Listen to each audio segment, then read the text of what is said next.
আমি রাধা বল্লভী বানাবো, তার জন্য আমি এই ময়দা নিয়েছি। এই ময়দার সাথে একটু কালো জিরে, লবণ আর সাদা তেল দিয়ে মাখানো হয়ে গেছে আমার। তাই আমি 15 মিনিট রেস্টে রেখে দেবো।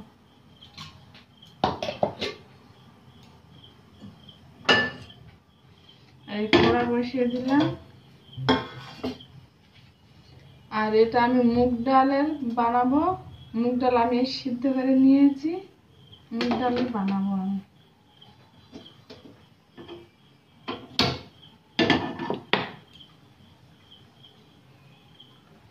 আর কড়াটা গরম হয়ে গেছে, আমি সাদা তেল দিয়ে দেব।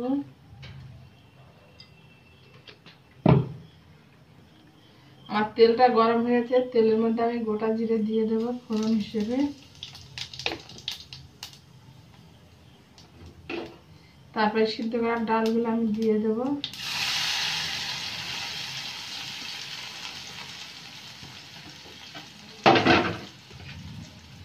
তারপরে আমি এইগুলো দিয়ে দেবো লবণ, এটা লঙ্কার গুঁড়ো, এটা জিরের গুঁড়ো, এটা গরম মশলা, এটা হলুদ। আমি এর সঙ্গে সব একসাথে আমি দিয়ে দেবো মশলাগুলো দিয়ে আমি এটা ভালো করে মিক্সড করে নেবো।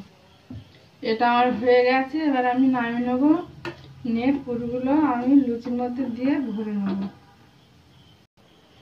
আমি এইগুলো ছোট ছোট লুচির মতন করে লেচ করে কেটে নেব। এই যে এরকম করে লুচির মতন করে কেটে নেব। আর এই যে সব গোল করে নিয়েছি, এবার একটা একটা করে বেলে নেব।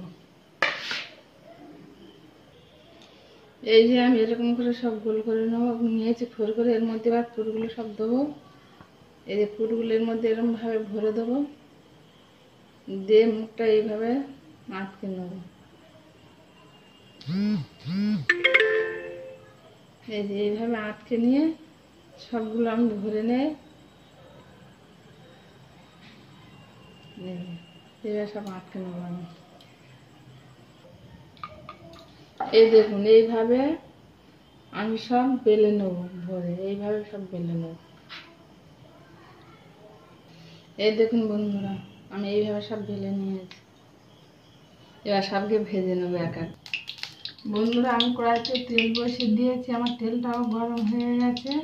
আমি এক একে ভেজে নেব।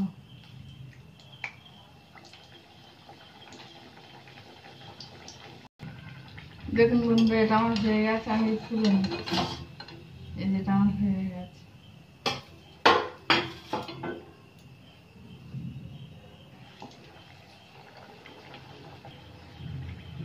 বন্ধুরা, এটাও হয়ে গেছে, এটাও আমি তুলে নিচ্ছি। এটাও হয়ে গেছে।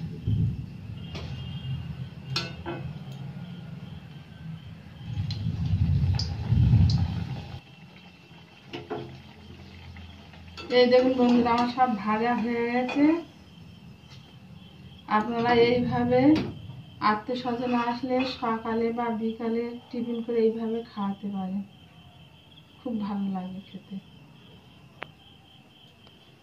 এই দেখুন বন্ধুরা, এইভাবে সকালে জল খাবারে বা বিকালে টিফিন হিসেবে আপনারা তৈরি করে খেতে পারেন।